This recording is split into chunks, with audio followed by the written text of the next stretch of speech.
Good morning, students. Now I will start your SSC chapter of the class 5. Your first chapter is first the imaginary lines. The imaginary lines means काल्पनिक रेखा. The Earth's surface is made up of large land masses known as continents, water bodies known as ocean and seas, and a large number of small islands. इसका मतलब हुआ आपको हमारी जो पृथ्वी की सतह है वो बड़े land masses known as continent बड़े बड़े आपको ठोस से बनी हुई है जो कि महादेश है, वाटर बॉडीज है, जलमंडल, जैसे कि आपको जलमंडल में आते हैं ओशियन, महासागर, समुद्र, और भी छोटे छोटे जो द्वीप होते हैं, बहुत सारे जो छोटे छोटे द्वीप है वो सब आते हैं, टापू आते हैं. The geographers created the globe for the purpose of locating places on the earth. यानी जियोग्राफर्स यानी भूगोलवेता, यानी जो भी भौगोलिक चीज़ों का अध्ययन करते हैं उन्हें भूगोलवेता कहते हैं. तो उन्होंने पृथ्वी पे विभिन्न जगहों को लोकेट करने के लिए, उनका पता लगाने के उद्देश्य से एक क्या बनाया, तो ग्लोब बनाया. Some imaginary lines are drawn horizontally and vertically on the globe. और उस पे आपको काल्पनिक रेखाएं उन पे बनाए. एक हॉरिजेंटली, एक टाइप था हॉरिजेंटली था, और सेकेंड था वर्टिकली. ग्लोब पे जो ये दो टाइप के आपको लाइंस खींचे गए. The vertical lines are known as longitude.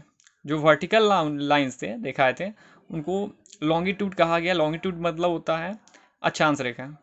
And the horizontal lines are called latitude. और जो हॉरिजेंटल रेखाएं थी उनको लैटिट्यूड, सॉरी लॉन्गिट्यूड का मतलब देशांतर रेखा है, यानी वर्टिकल जो लाइंस थी उनको देशांतर रेखा कहा गया. And the horizontal lines are called latitude. और जो हॉरिजेंटल रेखाएं हैं उनको लैटिट्यूड यानी अक्षांश रेखाएं कहा जाता है. Latitudes. Latitudes are imaginary circle running from east to west on a globe. यानी जो अक्षांश रेखाएं हैं वो एक काल्पनिक क्या है, एक सर्कल यानी वृत्त की तरह बनी हुई है जो running from east to west on a globe, जो ग्लोब के पूरब से पश्चिम की तरफ आपको रन होती है. ग्लोब के पूरब से पश्चिम तरफ एक सर्कल बनाती है, सर्कल का निर्माण करती है. One such imaginary line of latitude is the equator.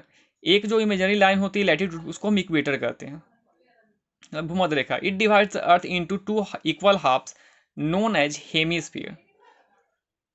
ये पूरे जो अर्थ को दो इक्वल हाफ पार्ट्स में बांटती है, जिसको हम हेमीस्फीयर कहते हैं, मतलब गोलार्ध कहते हैं. तो दो आपको इक्वल हाफ पार्ट्स में बांटे जाते हैं जिसको हम गोलार्ध कहते हैं. The northern part of the earth above the earth equator is known as the northern hemisphere. जो उत्तरी भाग है, पृथ्वी का जो उत्तरी भाग है, इक्वेटर के जो ये एकदम क्या होता है, ऊपर में होता है, भूमध्य रेखा के ऊपर में होता है, जिसको हम नॉर्दर्न हेमिस्फीयर यानी उत्तरी गोलार्ध के नाम से जानते हैं. And the southern part of the earth below the equator. और जो दक्षिणी पार्ट होता है वो कहाँ पे होता है, तो वो इक्वेटर के नीचे होता है, भूमध्य रेखा के नीचे होता है, जिसको हम साउदर्न हेमिस्फीयर के नाम से जानते हैं, यानी दक्षिणी गोलार्ध. Latitude are also called parallels of latitude as they run parallel to each other and to the equator. Latitude यानी अक्षांश रेखा को हम पैरेलल्स ऑफ लैटिट्यूड भी बोलते हैं, समांतर रेखाएं, समांतर अक्षांश रेखा भी कहते हैं. क्यों? क्योंकि जो ये जो होते हैं ये इक्वेटर के क्या होते हैं, पैरेलल्स होते हैं, एक दूसरे पैरेलल्स होते हैं, इक्वेटर के पैरेलल्स होते हैं, समानांतर होते हैं. Latitude are measured with the unit degree. Latitude यानी अक्षांश जो रेखा होते हैं इनको हम, इनका जो यूनिट होता है वो डिग्री है. The equator is the 0 degree latitude. और जो इक्वेटर जो सिचुएट होता है, लोकेट होता है, वो कहाँ पे होता है, जो 0 डिग्री लैटिट्यूड पे होता है. Poles are 90 degree north and 90 degree south of the equator. और जो पोल्स होते हैं, पोल्स मतलब ध्रुव, तो 90 डिग्री नॉर्थ में होता है, यानी 90 डिग्री उत्तर में है, और 90 degree south of the equator, और एक होता है 90 डिग्री दक्षिण में इक्वेटर के.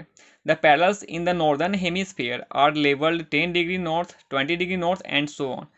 जो भी उत्तरी गोलार्ध की रेखाएं होती हैं वो लेवल होती है 10 degree north, 20 degree north and so on, मतलब और भी सारे होते हैं, बहुत सारे होते हैं. On the other hand the parallels in the southern hemisphere are level 10 degree south, 20 degree south etc.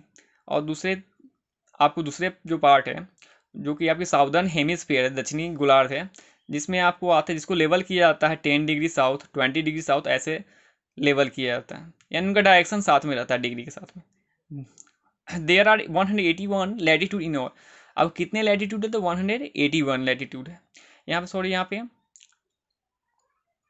Wrong दिया हुआ है आपको, वहाँ 181 लैटिट्यूड नहीं होंगे। 180 ऐसे हम जनरली हम इसको 180 डिग्री लैटिट्यूड मानते हैं, लेकिन यहाँ पे इक्वेटर को एक ले लिया हुआ है, इक्वेटर को भी लैटिट्यूड ले लिया गया है, इसलिए यहाँ पे एक बढ़ गया हुआ है, ऐसे हम 180 डिग्री लैटिट्यूड लेते हैं। फर्स्ट है आपको 181 लैटिट्यूड में आते हैं इक्वेटर, जो कि 0 डिग्री को हम इक्वेटर बोलते हैं। 0 डिग्री जो लैटिट्यूड होगा वो इक्वेटर में आता है। सेकेंड है 90 लैटिट्यूड्स। अब उसका 90 लैटिट्यूड अक्षांश रेखा होती है, जो कि 1 डिग्री टू 90 डिग्री होती है नॉर्दर्न हेमिस्फीयर में भी। और ये 90 लैटिट्यूड जो होते हैं वो 1 डिग्री टू 90 डिग्री वो साउदर्न हेमिस्फीयर में पाए जाते हैं। यानी 1 टू 90 डिग्री उत्तरी गोलार्ध में भी पाए जाते हैं और 1 टू 90 डिग्री दक्षिणी गोलार्ध में भी पाए जाते हैं। अब आप देख सकते हैं इसका पिक्चर यहाँ पे, ये देखिए जो लाइंस खींचे गए ये एक दूसरे के पैरेलल है, इसी को इसको पैरेलल ऑफ लैटिट्यूड के नाम से हम इसको जानते हैं। ये एक दूसरे पे पैरेलल है, एक दूसरे के पैरेलल है, इसलिए इसको पैरेलल्स ऑफ लैटिट्यूड के नाम से हम जानते हैं। अब आते हैं important parallels of latitude. The most important and the longest parallels of latitude is the equator. जो सबसे महत्वपूर्ण और सबसे लंबा जो अक्षांश रेखा पैरेलल्स आपको अक्षांश रेखा होती हैं उनको इक्वेटर के नाम से उसे हम इक्वेटर कहते हैं। जो देखिए सबसे लंबा यही है, जो बी मिडिल में इसके है, ग्लोब के मिडिल में है। All the other latitudes are numbered from it. और भी जो दूसरे अक्षांश रेखा है उनका भी नंबर इस वहाँ पे दिया हुआ है। If we move northward from the equator, अगर हम इक्वेटर के नॉर्थ वार्ड, नॉर्थ मतलब आप जानते हैं किस साइड में होता है, हम डायरेक्शन में मैप में आप जानते हैं नॉर्थ जो होता है वो ऊपर की तरफ होता है, साउथ जो होता है नीचे की तरफ होता है, और आपका जो ईस्ट है वो राइट साइड में होता है, जो वेस्ट होता है वो लेफ्ट साइड में होता है। तो यहाँ पे हमें नॉर्थ ऊपर की तरफ है, तो if you move northward from the equator, equator से हम नॉर्थ की तरफ बढ़ते हैं तो we will find the tropic of cancer. हम क्या पाते हैं, तो ट्रॉपिक ऑफ कैंसर कर्क रेखा पाते हैं, जो कि ये 23 होल 1/2 डिग्री नॉर्थ की तरफ है। The arctic circle at 66 whole 1/2 degree north, और आर्कटिक सर्कल जो पाया जाता है ये 66 होल 1/2 डिग्री नॉर्थ की तरफ है। And north pole at 90 degree north, और जो उत्तरी ध्रुव है वो 90 डिग्री नॉर्थ पे पाया जाता है। If we move southward, अब हम दक्षिणी गोलार्ध की तरफ जब बढ़ते हैं इक्वेटर से, तो we will find the tropic of capricorn. तो हम क्या पाते हैं, तो ट्रॉपिक ऑफ कैप्रिकॉर्न यानी मकर रेखा पाते हैं एट 23 होल 1/2 डिग्री साउथ। ये आपको कहाँ पे 23 1 होल 2/2 डिग्री साउथ पे आपको पाया जाता है। The antarctic circle at 66 whole 1/2 degree south, और जो अंटार्कटिक सर्किल होता है वो 66 होल 1/2 डिग्री साउथ में होता है। And the south pole is at 90 degree south, और जो दक्षिणी ध्रुव होता है वो 90 डिग्री साउथ में, यानी 90 डिग्री साउथ में पाया जाता है ये साउथ पोल।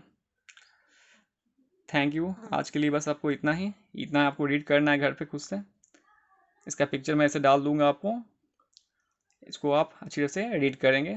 नेक्स्ट जो है ये अब नेक्स्ट क्लास में आपको बताया जाएगा इस चैप्टर का। फिलहाल आप इतना ही इसको रीडिंग करेंगे।